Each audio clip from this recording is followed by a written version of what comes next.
These machines harvest the cane by cutting it at the base.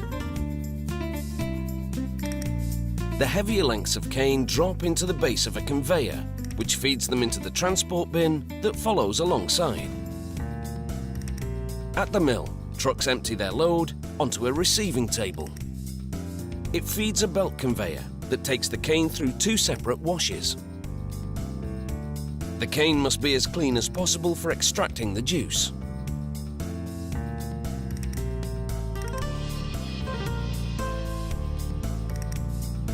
But first, the cane's hard structure is broken down inside this crusher, where rotating hammers break the cane into small pieces. A conveyor loads it into a milling tandem designed to extract the sweet juice from the crushed cane.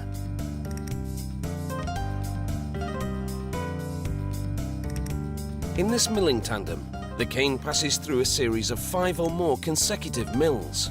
Large cylinders compress the cane fibre. The juice pours out of the milling tandem and diverts into a channel away from the bagasse, the dry pulp that remains after extracting the juice.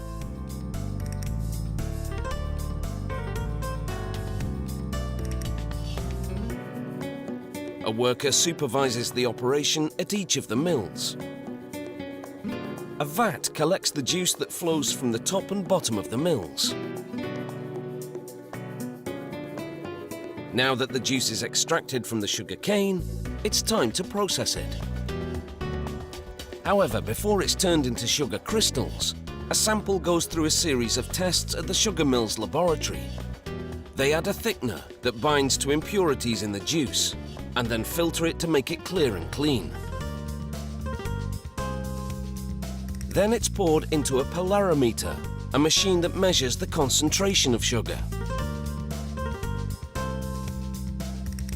The juice from the mills now falls through this 10-metre-high tower as sulfur dioxide vapours rise through it. This process, known as sulfitation, bleaches the juice. Then it flows through a device that measures its pH level. While at a separate vat, workers add powdered lime to water, preparing a solution to which they will then add the juice.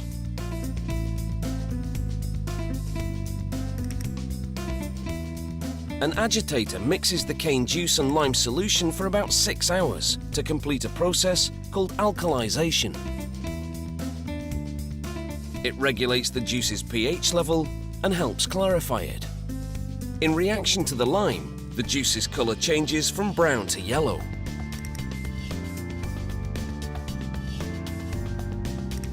Next, the juice goes into these clarifier tanks.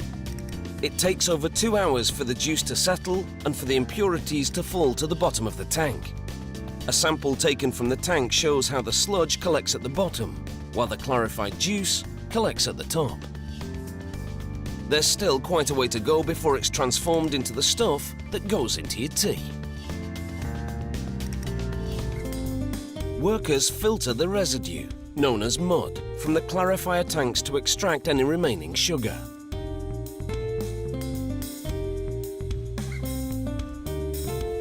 There's no waste here. The mud will fertilise the cane fields and the bagasse left over will be burned as fuel.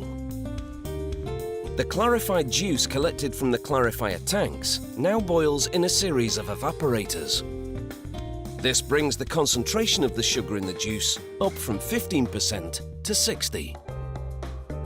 Then the juice collects in 15-ton tanks to clarify even more.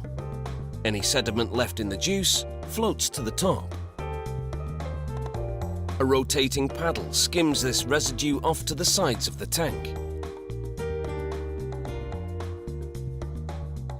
These tanks produce a type of syrup that goes on for still more processing.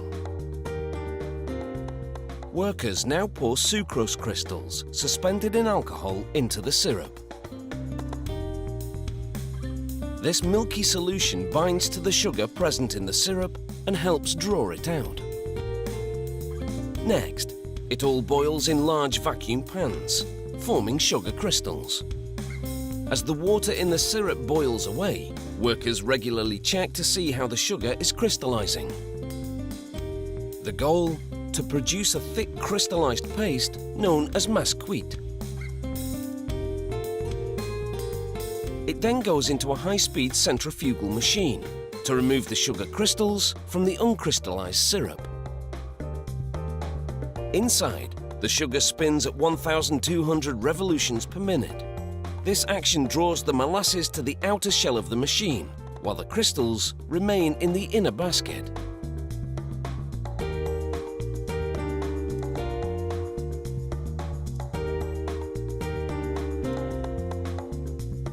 Sprays of water wash the crystals. Then the water is drawn out, so only the crystals remain. This centrifuge draws out moisture from the sugar, just like a washing machine on spin cycle dries your clothes.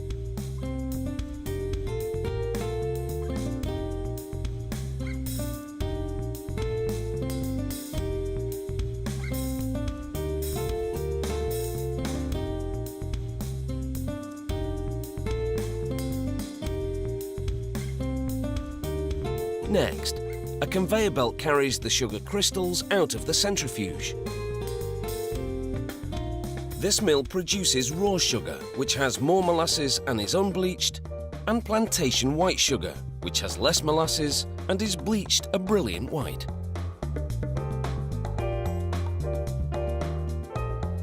The sugar on the conveyor now goes into a large dryer. Hot air blows into this dryer to bring the sugar's humidity level down to 0.02%. That's standard for table sugar.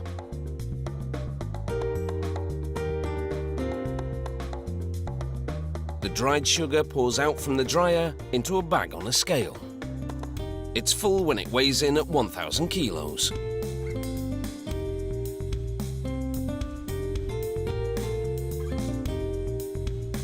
A hoist then carries the bags to a platform at the far end of the packing facility. At 3,000 kilos, that is a heavy load.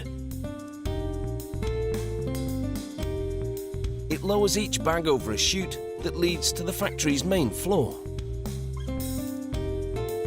Workers carefully open each bag in turn and pour out the sugar directly into the chute. It feeds an automated packaging machine which fills a series of 2-kilo plastic bags, seals them and separates them. This packing facility produces 200,000 bags every day. That means processing 400 tons of white sugar daily.